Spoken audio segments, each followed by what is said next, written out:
Hello, everyone, and welcome to another session of Adobe Live. My name is Robert Hranitzky, and I will be host and guest today doing my first, I think it's my first solo stream, and I'm super excited to be doing this in the UK channel for you guys. Welcome, everyone. Let me see who is there. I see Sean is there, Gareth is there, Tim is there as well. Hello, Tim.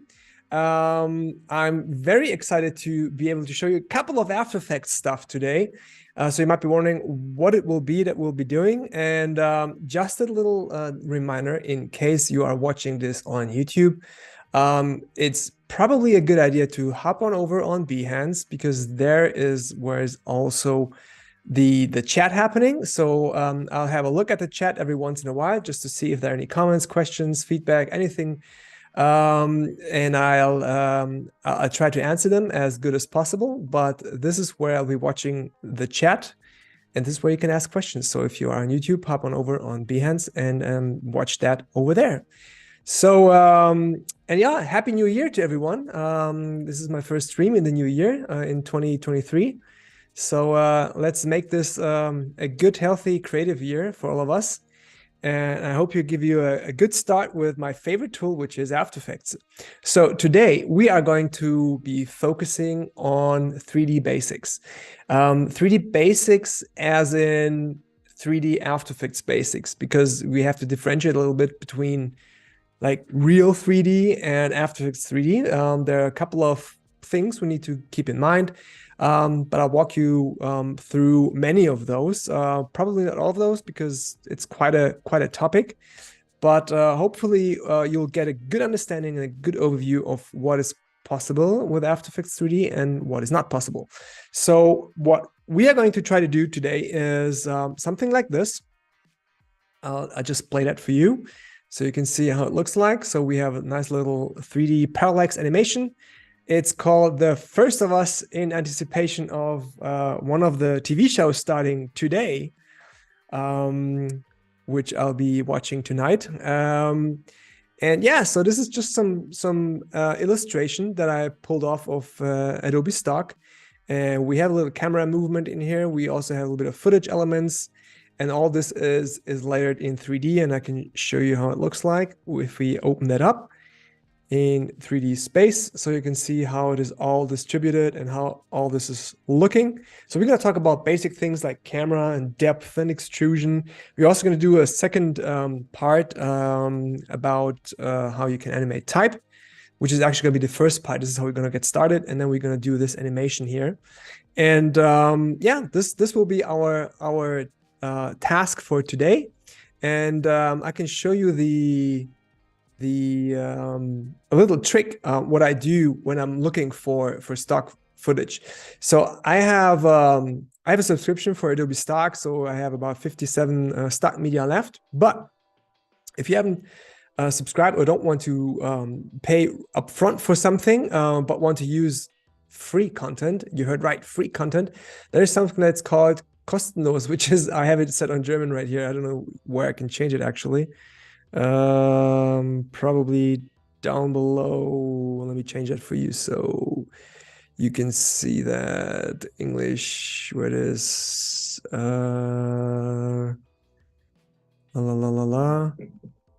Top left. There you go. Thank you, Tim. So here we have free. So if you're looking for free content, you can look for it over here. So I was looking for some content for hikers. I wanted to have them in that video, and also you can, of course, narrow it down to videos, images, or templates. And here's the video that I used. So you can also see it's licensed, it's free. You can download it in HD, and it's pretty fantastic if you don't have an own camera or video film camera, drone, whatever, but you want to get started with some high quality content. Looking at the free section on Adobe stock is a fantastic way of going through some of the material. And again, what I've used here is a mix of free content as well as paid content. The other content that I'm using is this landscape, and let me open that up for you so you can see how that looks like. Let me show you the quick look version of this file. Tim said I should do some jokes to spice this up. So here you go with a quick look tip. So here you can see how this landscape looks like. It's a pretty straightforward but nice illustration. And I'm using this as a base for our animation.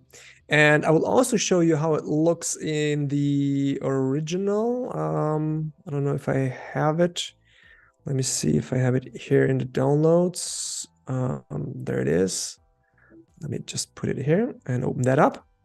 So you can see it's actually a collection of 9 images, which I think is quite nice. So you pay one license for 9 images. I think I chose this one. I squashed it a little bit together. I rearranged it a little bit because it's too widescreen for what I wanted to use. But they're all nicely layered, so you can see it's all vector based. So you can take all the different elements and distribute them on separate layers, because right now everything is on one layer. But in order to be able to animate everything independently, it's a good idea to have everything separated. So that's what I did here. So again, this might be a little bit of a boring process, but one of the most important things when working with After Effects, not necessarily just with 3D assets, but especially with 3D assets, if you have layered Photoshop or Illustrator documents, is to make sure the documents are set up the way you actually need them. Because if everything would be like a flat layer, then of course you could not animate them separately. So that's why we need to make sure that everything is on its own layer. And I already pre-planned for that. So I have the foreground, that's why it's called foreground. We have the mid, then we have the mountain section 2, then we have the mountain section 1, which is even further away. And then we have the sky with the clouds and the sunset look over here. It could be like an abstract look. So this is how it looks like. Everything distributed on its own layer, saved as RGB at 1920 times 1080. So that will be taken into After Effects and animated. But before we get started with that, I will start from scratch and explain you a couple of things with some 3D basics. And let me just quickly check the chat. Khalid is here. Hello. So yeah, we are ready to go. And again, if you have any questions, feel free to shoot them in the chat. And let me close this project, because we're going to start with a fresh project from scratch. All right, so let's go ahead and check out a couple of the presets here. And we are going to use an HD presets, and let's go with 24 frames per second. Make it nice, nicely filmic. Let's make it, I don't know, let's make it 10 seconds. And the background color should be black. And also keep in mind that we have wonderful new presets here. Finally, after I don't know how many years, we have presets that are up to date, that are useful. They're matching current standards with a lot of the Ultra HD or 4K settings, as well as a couple of social media settings that are important to know and to use. So let's go ahead and use a good old HD standard for this. And let me do no disturb, so that no one is disturbing our session here. And let's get started. All right, so when we have this, the first thing I would like to do is create a text layer that I want to do as a 3D layer. And for that, I'm just gonna type something. Let's type, let's say 3D, okay? And we're not using this font because this looks horrible. We're going to use something that is nice and bold.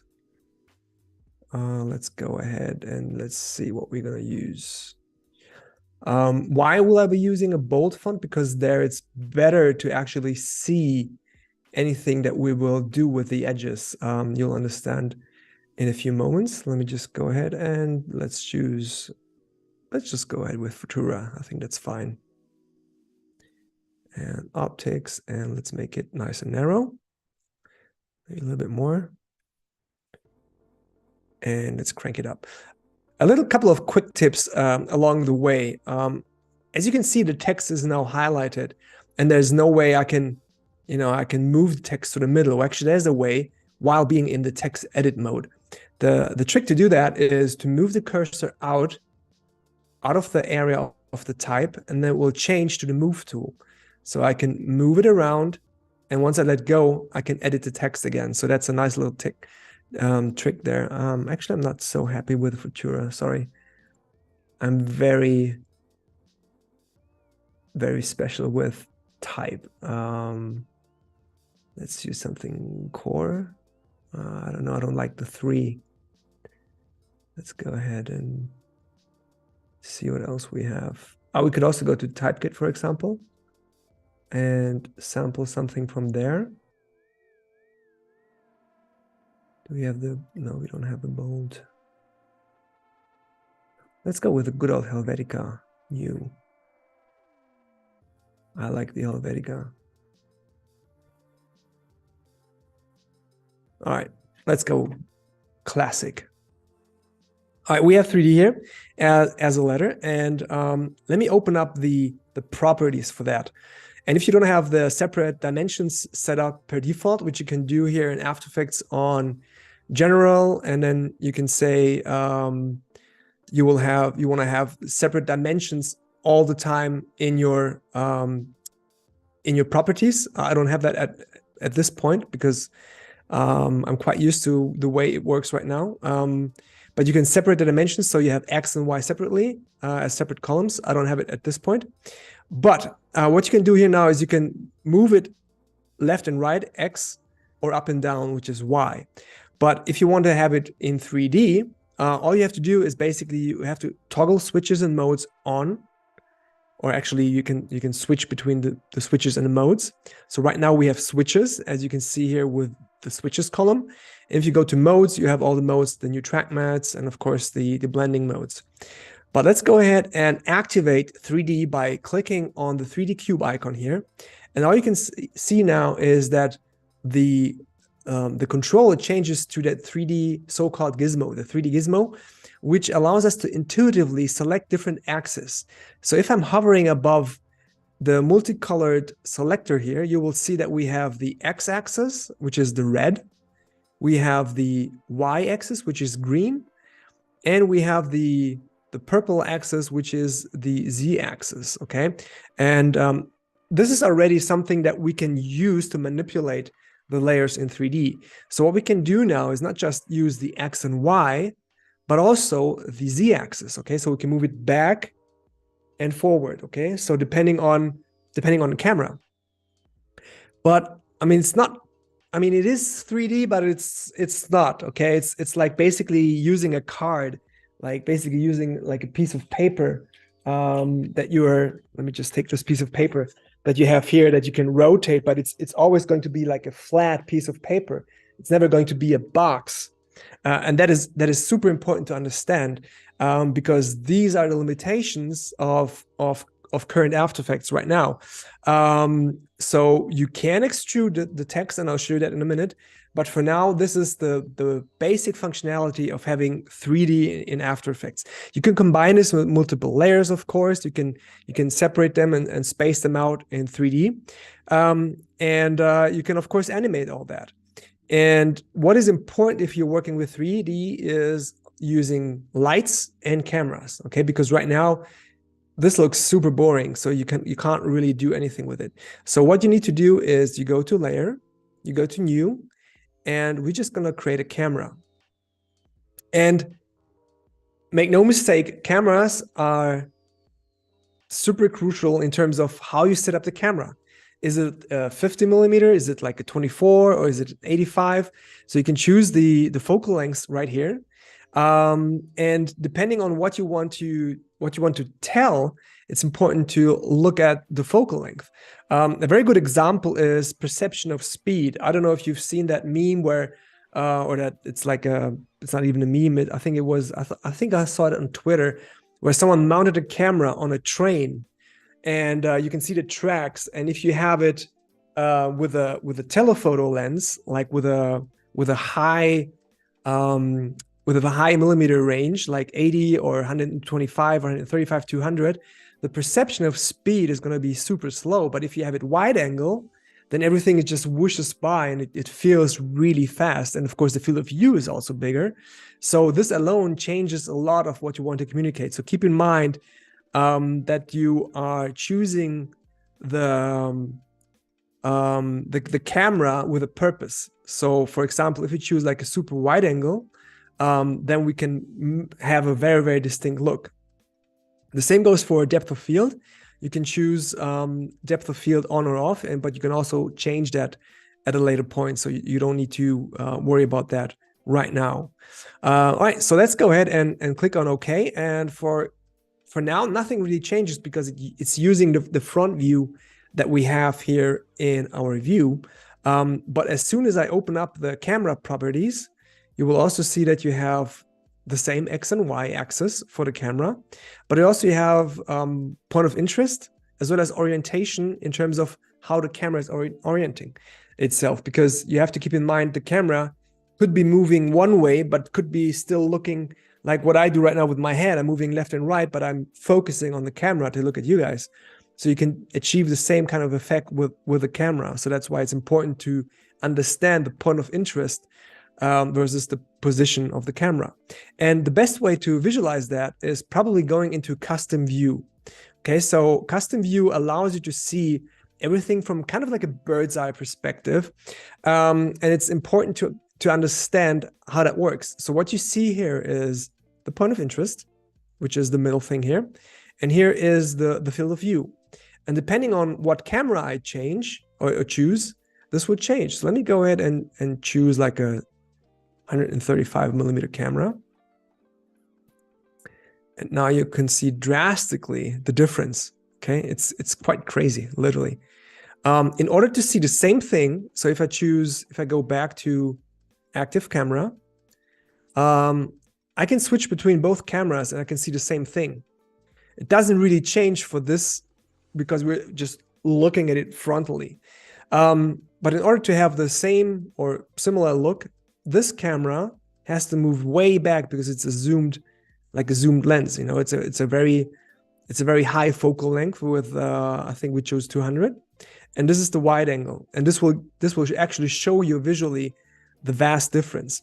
And in order to navigate around in your 3D scene, I'm just doing it as it's like muscle memory here. I'm using the C key, and you can also select the camera tools right here. So if you are using the C key, it will toggle between those three. I'm pushing down C, and I'm choosing different modes. So what are the different modes?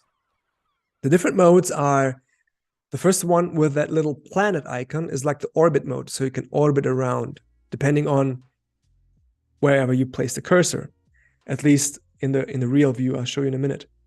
The next view is the pan view. Okay, the pan view allows you to actually move it across your canvas. And the last one is the dolly. Okay, the dolly, so basically it's like moving in and out, going closer or further away from your scene. And depending on how many times you push C, you can cycle through the different camera modes to get to the desired selector. All right, let me see if there are any questions in here. Oh, a couple of questions. When would you use, let me just pause that because it makes me nuts. Oh, not at this frame. When would you use 30 versus 29.7? Okay, is that a question for me, Tim? I can answer that. Yeah. Okay, that's a very good question, actually. Let's see, 2.5D. Yeah, that's correct. Yep, C for camera, Sean. All right, let me explain you the difference in terms of frame rates, because it's quite important. So first of all, in Europe, we have what is called PAL. It's 25 frames per second, what we usually use based on what the TVs were using, based on 50 hertz. We have 50 hertz, which is the electricity hertz number. And if you divide this by 2, you get to 25. So this is good for flicker, and this is also good for the way the technology was built back in the days when we had those cathode thing, what you call it, the Kathodenstrahl TV, you know, like the old TVs, cathode ray tube. Yeah, thank you. So that it's based on that. And for example, in the US, you have 60 hertz, right? So that's why you have it based on close to 30 frames per second, which is 29.97. And I think also in parts of Asia, you also have that, and other parts of the world. But most of it is PAL, which is 25. However, things have changed, right? Most of the content is not watched on old classic TVs, but on flat screens, right?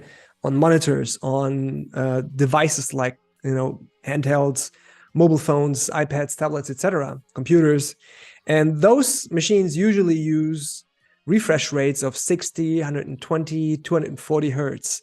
And you divide that by something, like 2, for example, you end up with something like 60 frames or 30 frames per second. Okay, so personally, when I'm doing content that is just meant for internet, it won't be shown on TV, but only online, I'm using 30 frames per second because it gives you more than 10% more frames, right? If you compare it from 25 to 30. So it's a lot smoother. Whereas you might be asking, what is 24 frames per second? 24 frames per second is what is used in theaters for movies, right? For cinema. 24 is the go-to standard. Although movies like Avatar, for example, are filmed now with what's called HFR, high frame rate. And it's actually a VFR. It's a variable frame rate because it's changing between 24 and 48 frames per second. And why is 48 or even 60 frames per second important? If you are using VR or augmented reality, then it's important to have an even smoother experience to perceive motion more naturally. But now here comes the thing.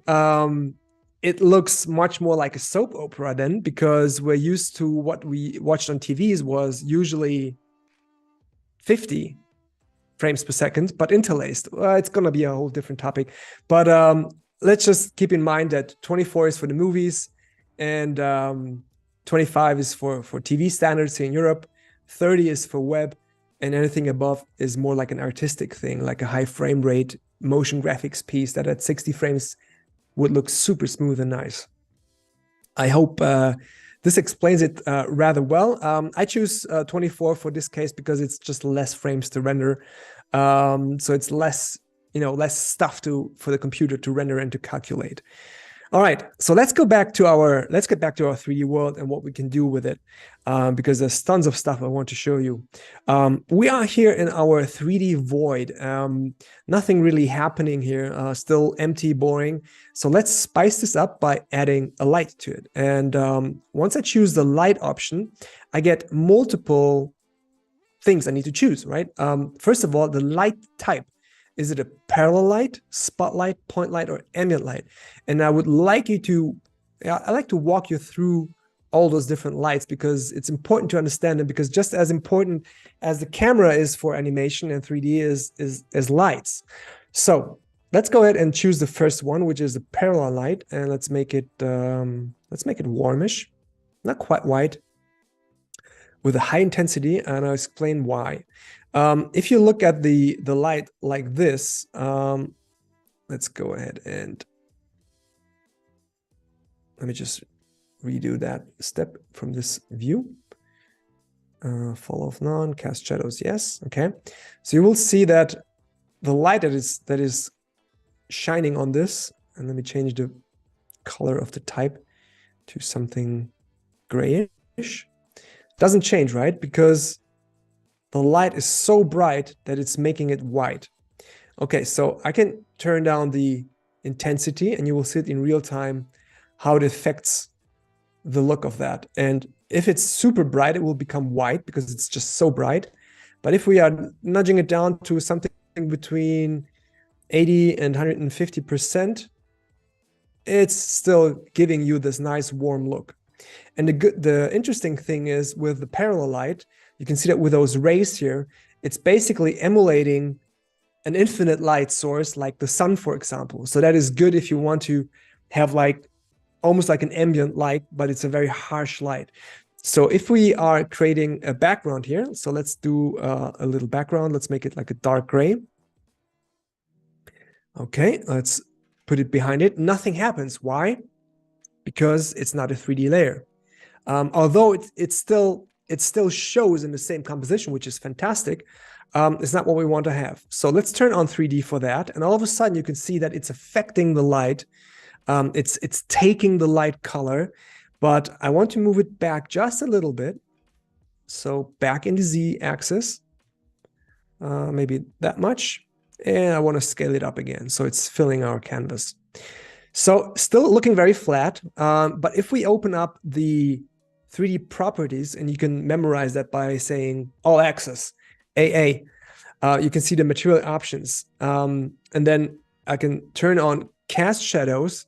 And all of a sudden we have a shadow here, a super hard shadow, because again, it's like the sunlight. And if you would place like a floating cutout 3D text layer above this layer here, you would have almost exactly like the same hard shadow, because again, it's an infinitely far away light.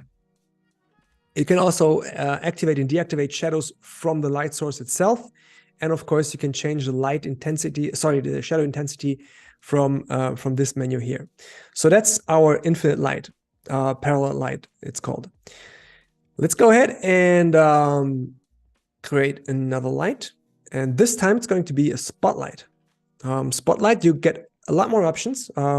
Intensity, of course, cone, angle, and cone feather, as well as shadow darkness, as well as shadow diffusion. So that's interesting. So let's crank up the shadow diffusion to 50 pixels and click on OK.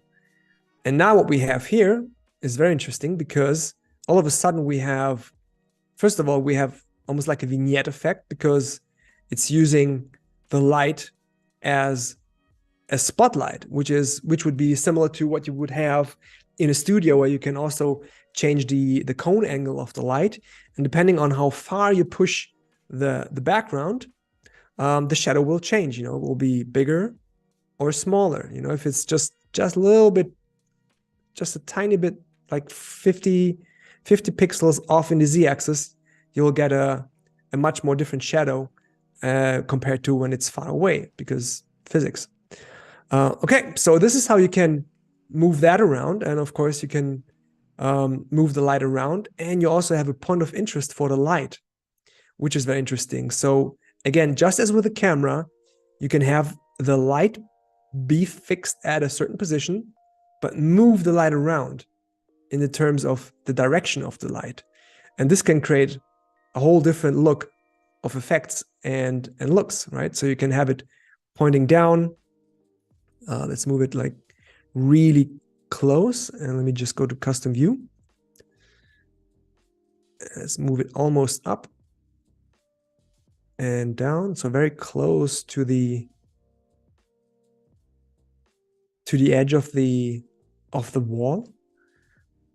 Okay. And now you're getting something like this, which already by its own looks, quite nice. Doing this with, I don't know, fake shadows and fake layers is quite a tricky thing to do. So this is how you can manipulate that spotlight. Of course, you can give the light another color. Let's make it cooler, like a cool light, a little bit mysterious, something like this. And of course, you can animate light intensity and a camera, everything together. And remember, it's still flat layers, but we are giving it dimensionality by adding light and shadows. Okay, let's see what else we have. We have light and we have the point light. I quite like point lights because I use them to give little details here and there. They're very similar to the spotlights. They don't have a cone angle and a cone feather, but other than that, very, very similar. Let me show you. Okay, so you don't have these harsh edges here, but they also create nice soft shadows if you want, and they can also give you a nice little fall off. So to create something like this, this is quite nice. And again, if you feel that the shadows are too strong, you can go in and make the shadow darkness less, like 50%, and then the shadows are less strong. Yeah, cool. So last but not least, we have the light, ambient light. which is basically just giving you like a room or like an outside light, very similar to the first light that we see here, which is the parallel light, but it's not so directional. It's more like illuminating the overall scene without casting any shadows. It's just maybe if you want to spice up your scene, not making it so dark, but just a little bit of light in there. In some areas, you can use the ambient light with a very low setting of like 5 to 15% maybe. So if I choose that light, you can see that how it will affect the scene. It will just make it brighter. Let's make it like 10%. Combined, of course, with another light, you will see how it will change the look. Okay, it will just give this tad bit of brightness to the scene. Quick check for the chat. Unicorn is here. Hello. Okay. More like a masterclass. Well, yeah, it is. I don't know. You can call it a masterclass, but it's actually the basics. I'm flattered if you believe that this is a masterclass, because it might be. All right. So now we have all this. I think you have a pretty good understanding of what the power as well as the limits are of doing 3D in After Effects. Let me just use the spotlight because I quite like that one. But there's more you can do with this. Of course, you can change all those things like the ambient and the light transmission. You can even have lights shine through layers. So for example, imagine having like a church mosaic window, like with different colors. You could have a light in behind that casting through onto a background and have all this colored. I don't have this preset here, but this is how you can do with light transmission. It's very interesting for certain effects. You can play around with that. But the next thing I would like to show you is in terms of navigating your scene, because there have been a couple of changes last year, especially for 3D and how you can work with After Effects. So I've shown you the selector here that allows you to choose from the active camera, go to a custom view, which is like a bird's eye view. And in fact, you have 2 and 3 in total. You have 3 bird's eye view positions that will help you not to get lost in your scene. Okay, so that's very helpful. And there's also another thing that allows you to be aware of your surroundings, especially in 3D. And if any of you is using a 3D, like a real 3D tool, like Cinema 4D, for example, or Blender or Maya, or even if you're used to Dimension back in the days from Adobe, or if you're using Stager or Sampler or Painter, all these tools have similar things that allow you to have multiple views of your content, and you have the very same thing here. So like a classical thing is like the four view setup. We have top, left, and front, and then you have the 3D view, so you can always see where you are. Okay, and here it's always names. So you have right, front, top, and active camera, so you can never really get lost. And of course, you can choose each window, and you will see which window you are actively watching by those little blue triangles here. So we can navigate down, so you can see the camera. This is like the bird's eye view. Okay, so here's the light looking down, here's the camera, here's our layer. This is front, pretty much self-explaining. And this is the right view. Okay, so here you can see the angle, the cone angle. Here you can see the camera. So yeah, usually I never work with 4 views in After Effects. What I do mostly is maybe 2 views. One with my active camera, what the camera sees, and one with this scene here, which helps me to kind of get an understanding of the overall setup. Speaking of the overall setup, there is a very nice feature now which allows you to enter the draft 3D mode.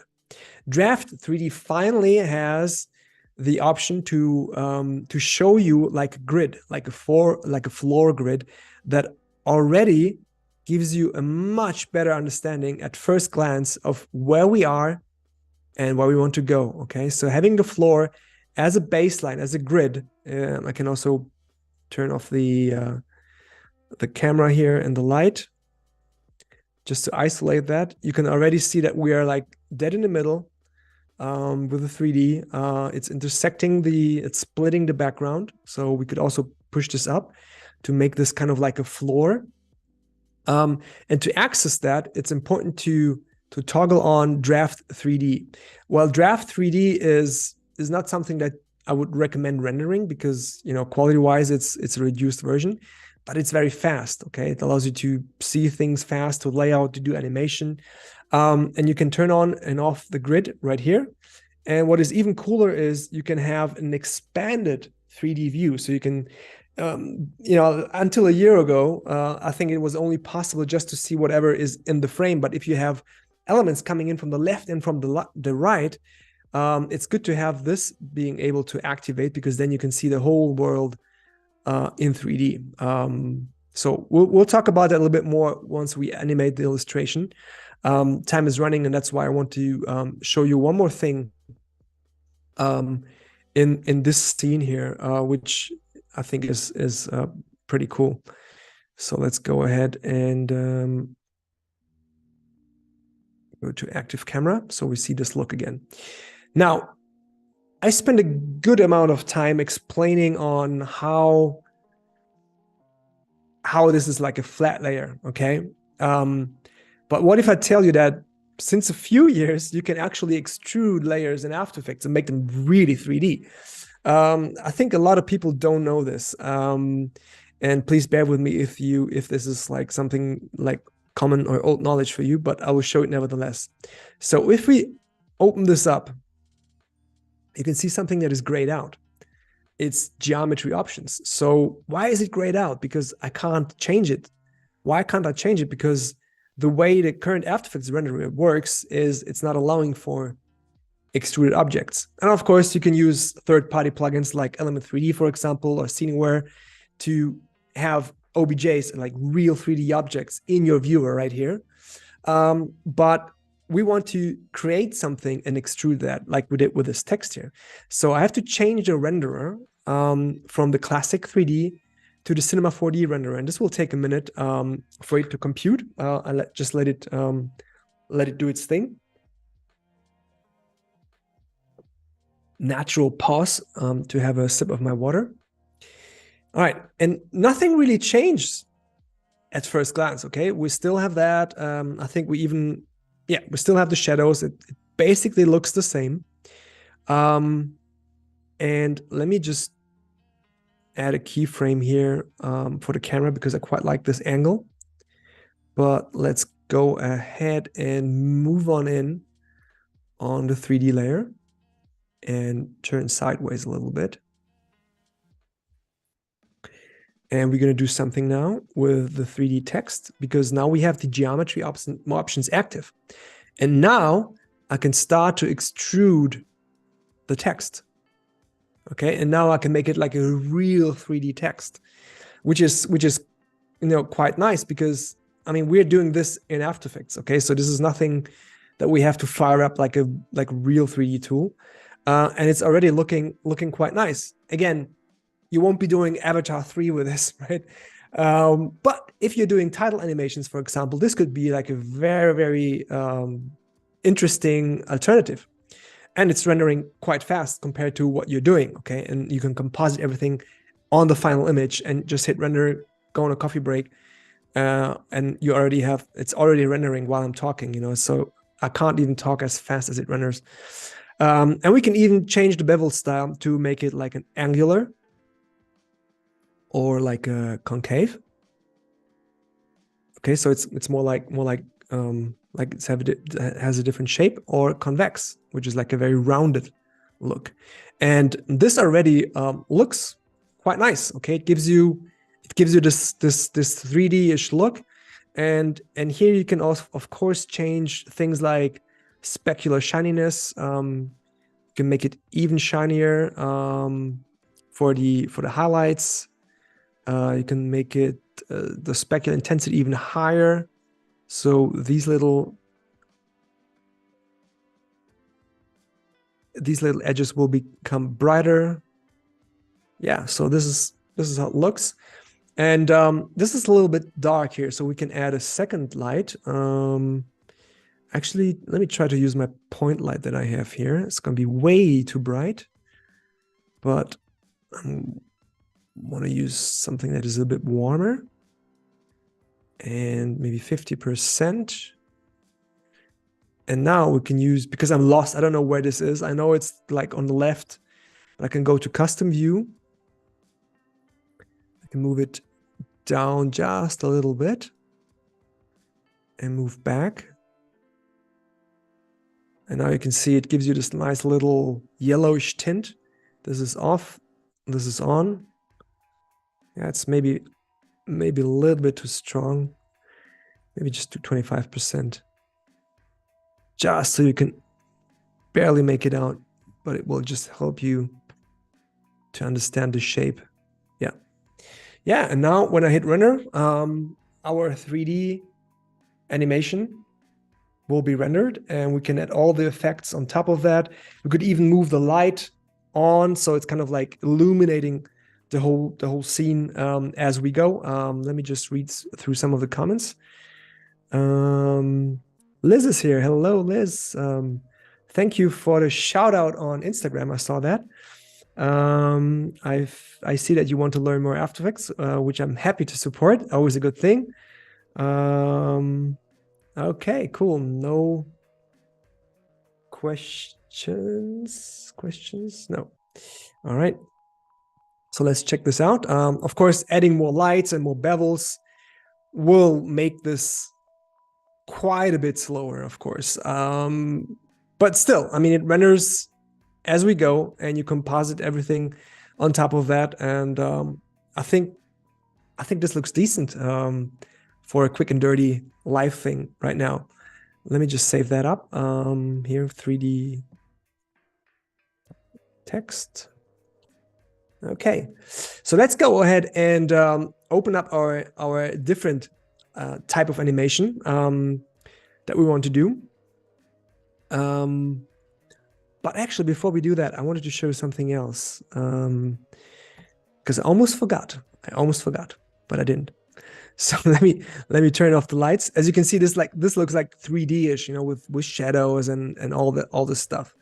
But I want to show you a nice little thing that you can do as well. A lot of people don't know about, and this is going into it's a little bit misleading, going into the Animate tab to access color controls for different areas of the 3D type. So for example, we can go to front color RGB, and we can make the front, for example, let's make it like a pale red, and then we add the bevel, which is again RGB, and we make the bevel like a pale orange, and then we add another one for the sides. Okay, and the side's going to be like a dark blue. Okay, and now if you look at that, first of all, this will render much faster because we don't have lights, but it's still retaining that 3D look that we have. Okay, so this is how you can create almost like a comic kind of look for type, which is, I think it's super nice to give this look. And you can combine this with lights, of course, but this alone is super interesting. And if we switch on the lights again, it looks like this. Also quite nice. But yeah, just to give you some options of being creative. All right, enough of that. Let me load up the actual landscape that we created here. And for the landscape, it's important to import it, not as a footage element, but as a composition that is retaining the layer sizes. Okay, that's why I usually recommend. But you can also, actually, is that better to retain the layer sizes? Thinking out loud. Let's go ahead with composition. Let's check it out. This is how it looks like. Okay, no 3D, nothing. But as soon as I hit 3D onto these layers, they become 3D. It looks a little bit weird because everything is on the same axis. Everything is on 0. It's kind of weird. But what we want to do is we want to distribute the layers in the back. So I want to push this back quite a bit, maybe like, I don't know, 2000 pixels. This is also further back, maybe 1500. Make it 1750. This is 1500. And this is 1000. And let's make this 500, okay? All right, so this is how it looks like if we look at it from our custom view. This is what we have. So we have the layers stacked with a different distance gap, okay? But now if you look at the active camera, you will see that since we didn't change the size, and the further away you push something, the smaller it gets, right? Of course. So all we have to do is go in and scale them up, just to get back to the original, roughly the original dimensions. And since it's all vector-based, we can always go ahead and activate the sun icon, continuous rasterization if we want to. I'm not going to bother about that right now too much. Okay, so now we have this. It basically looks the same. We don't have to be super accurate, but already what we can do is when we add a camera, let's go ahead and do a 50. This would be something where you would probably, maybe a little bit wider, but actually, sorry, let's do a wider. For landscape, you would usually go wider. And also it gives us a nice little feel for that. And now since we choose the wider field of view, you can see that we have to go in and adjust this just a little bit, because again, a wider field of view changes the perception of size as well as the angles of the elements. So something like this. Yep. All right. So what we can do now is when I go ahead and select my dolly move, you will see that you get a nice, oh, we still have it on Cinema 4D. Let's go to Classic because we don't need the Cinema 4D renderer because it's much faster now. You can see you have this nice little parallax effect. You can even do like a side-scrolling effect, you know, like side-scroll games where the background moves slower than the foreground. So this looks super nice. I mean, it is 3D, but it's not. So it's kind of funny. So what I usually recommend is, it's a trick to animate 3D cameras in After Effects. And I agree, Sean, this might be a little bit more than the basics, but again, it's kind of like intertwined. So I would create, and let me just reset the camera. So it's back at its original position.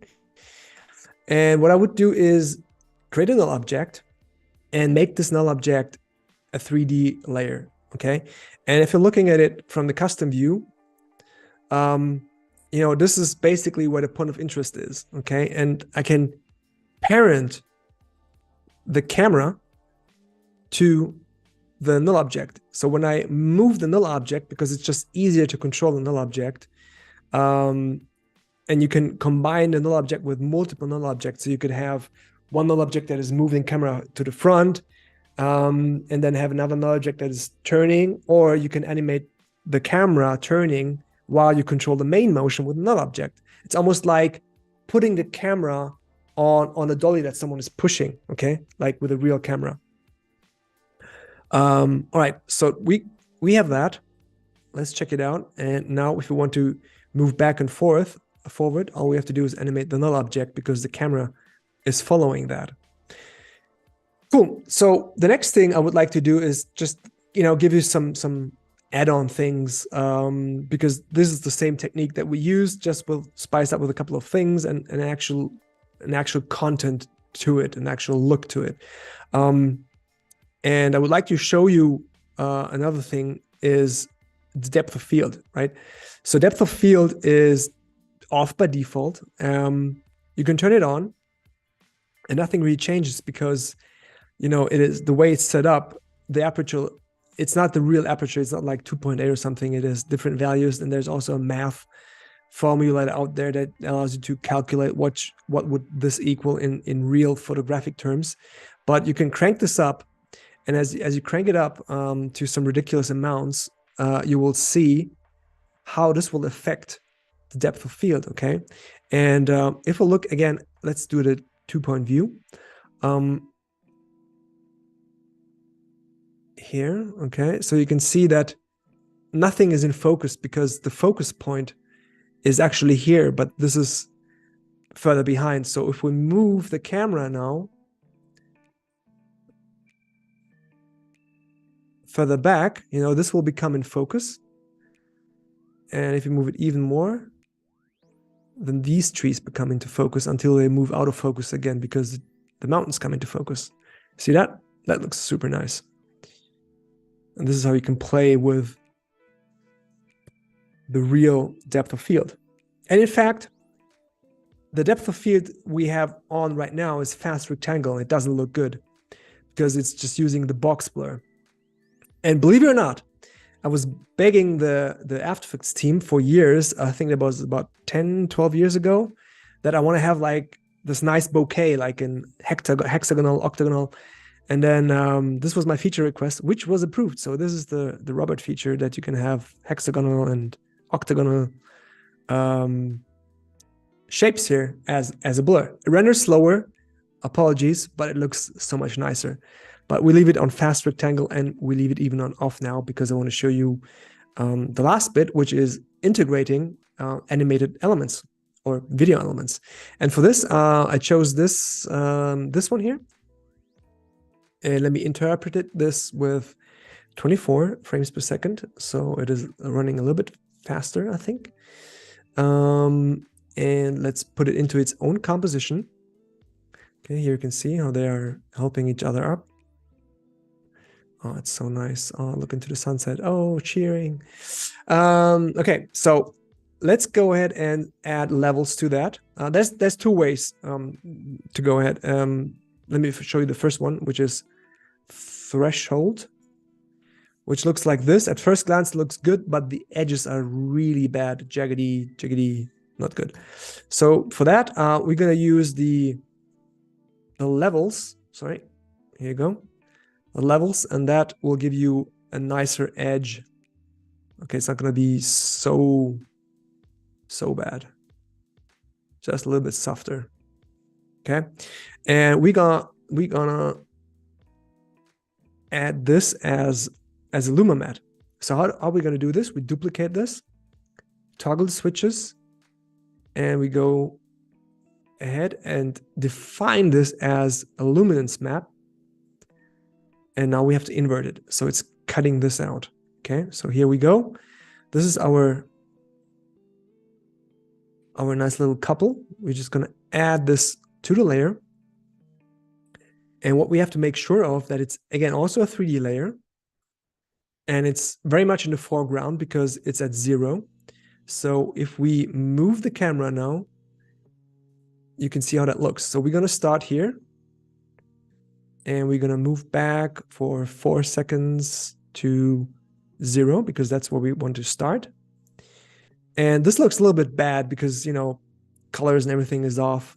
So what we can do now is choose fill mask or just fill and color pick this color here and just make it a little bit darker because it's even more in the foreground. As you know, from famous paintings, everything is far in the background, and actually from reality, if you look at mountains, they are far back. They are getting just, you know, obscured a little bit brighter because of the haze, of course.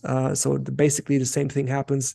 This is brighter than this hue here, although it's a different color. We have to make sure that we're gonna get this out. Let me try to do that here with the mask.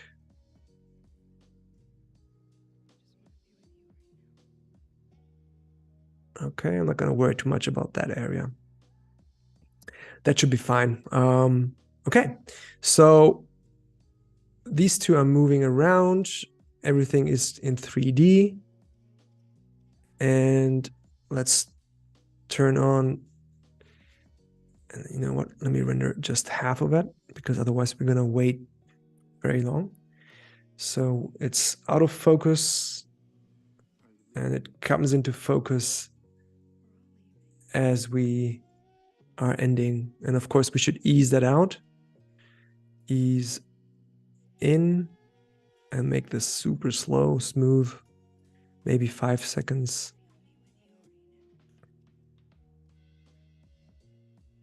Okay, and here we have our parallax movement combined with footage elements looking into the valley. And you can, of course, animate a title like I did in my version here. So the first of us. Let's choose this one.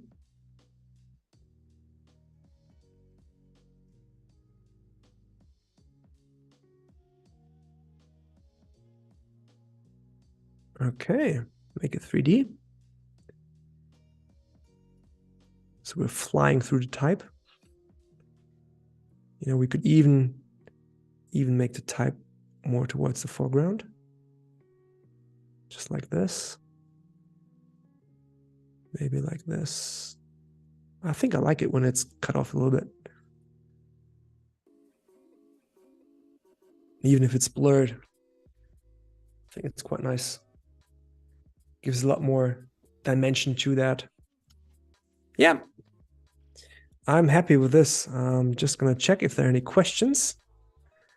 I climb at anthills. Yeah, I can see our house from up here. Exactly. Okay. Going through the questions. No questions. Are there any questions? Because I think we are almost done with that.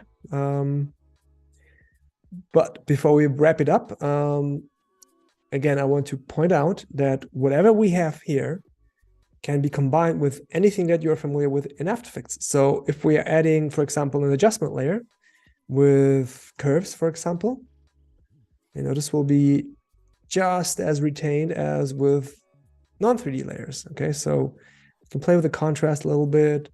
Of course, I would probably add my usual warp chroma from Sapphire, just to give it a little bit of imperfection. Of course, you can build that effect by yourself, but this will give you some nice little edges here. Yeah, so you can treat that as a normal layer.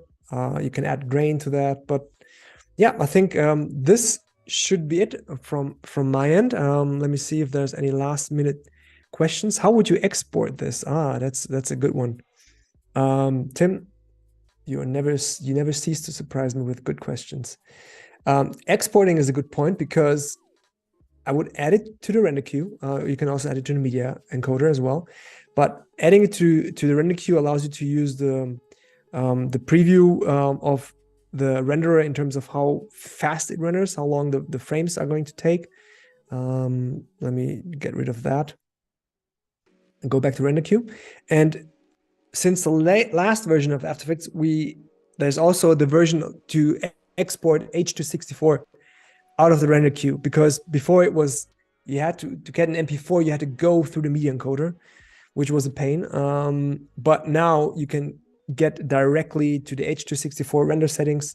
Let's make it this one. And of course, you can still use ProRes and everything else as an intermediate, but let's go ahead and use this for that matter. And it's using all the multi-core and everything. You can see the green is the multi-core usage. And it will also show you specific analysis of how long each frame renders, if you want to see that, how much time has elapsed, but also how much time it will take. So about 30 seconds remaining. I think I have a couple of frames in the end where nothing is happening, other than that the couple is moving up and the camera is not moving. I would not do that. I would always have some motion It's easing in, okay, fair enough, but I would always have some little bit of wiggle or movement. But for now, I think this should be quite fine, straightforward. And here we have our landscape final animation in HD. And here we go up. Look, Sam, we can see our house. All right. Yep. That's about it. I think that sums it up. I hope the bitrate, yeah, the higher the bitrate, the better the quality. Tim explained it quite well. So yeah, higher bitrate, better quality, higher file size as well. So that is also something you need to keep in mind. So you can play between 5, 15, and 40 as a preset, but of course you can choose your own. There's no real right or wrong. It really depends. With a very graphical setup that I have right here, you can get away with lower bit rates quite well.